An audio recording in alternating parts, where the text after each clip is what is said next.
Halo semua, Assalamualaikum warahmatullahi wabarakatuh. Kenalkan, nama saya Safiati. Hari ini saya akan membahas mengenai teks berdasarkan sejarah.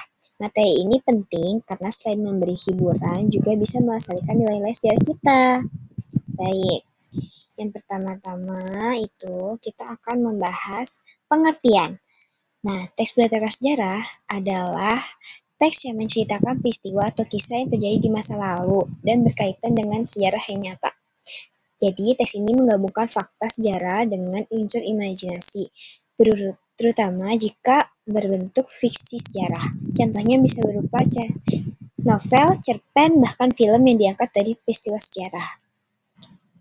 Nah, selanjutnya kita akan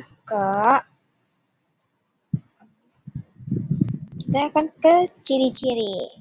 Nah, di ciri-ciri teks berdasarkan sejarah ini, setiap teks berdasarkan sejarah punya ciri khusus. Yang pertama, selalu ada latar waktu yang jelas sesuai dengan peristiwa sejarah.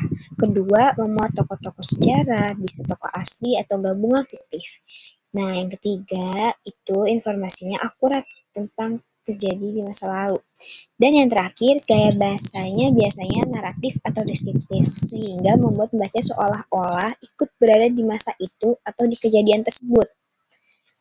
Nah, lalu selanjutnya ada tujuan teks berdasarkan sejarah. Tujuan utama teks ini adalah untuk mengenalkan peristiwa sejarah kepada pembaca atau penontonnya. Selain itu, juga agar kita menghargai dan melestarikan nilai sejarah. Dan yang tak kalah penting, teks ini bersifat menghibur sekaligus memberikan wawasan. Jadi, pembaca tidak hanya mendapatkan cerita yang menarik, tetapi juga pelajaran sejarah di dalamnya. Selain untuk hiburan juga ya. Jadi, kita bisa sekalian belajar. Nah, terus selanjutnya itu ada struktur teks. Untuk struktur teks berdasarkan sejarah ini, umumnya itu punya teks yang jelas. Pertama, itu ada orientasi tentunya. Nah, orientasi ini berdasarkan mengenai pengenalan tokoh, waktu, dan latar peristiwa. Nah, yang kedua, ada urutan peristiwa yang biasanya disusun secara kronologis, meskipun juga bisa isi dengan campuran gitu. Nah, yang ketiga, itu ada reorientasi, yaitu bagian penutup yang sering berisi reflektif atau pesan moral. Gitu. Nah, ini di pesan moral ini biasanya disebut koda atau pesan moral ya. Nah, yang selanjutnya itu ada contoh karyanya. Untuk contoh karyanya itu ada beberapa contoh karya teks berdasarkan sejarah. Yang pertama itu ada novel Bumi Manusia karya Pramudya Anantatur. Terus ada film Soekarno. Terus ada cerpen juga nih yang berdasarkan peristiwa G30S.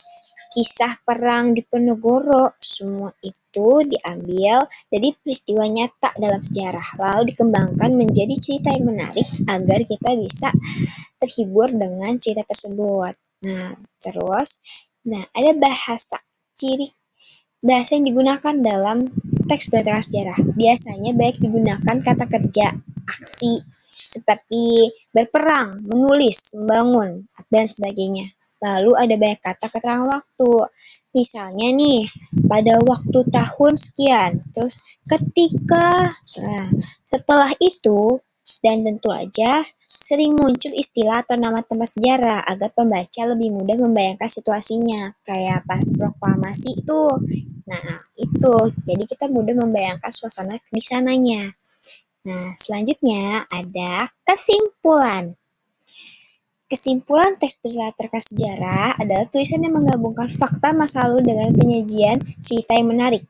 Teks ini bermanfaat untuk melestarikan sejarah, memberi pesan moral, koda, atau menumbuhkan rasa cinta tanah air.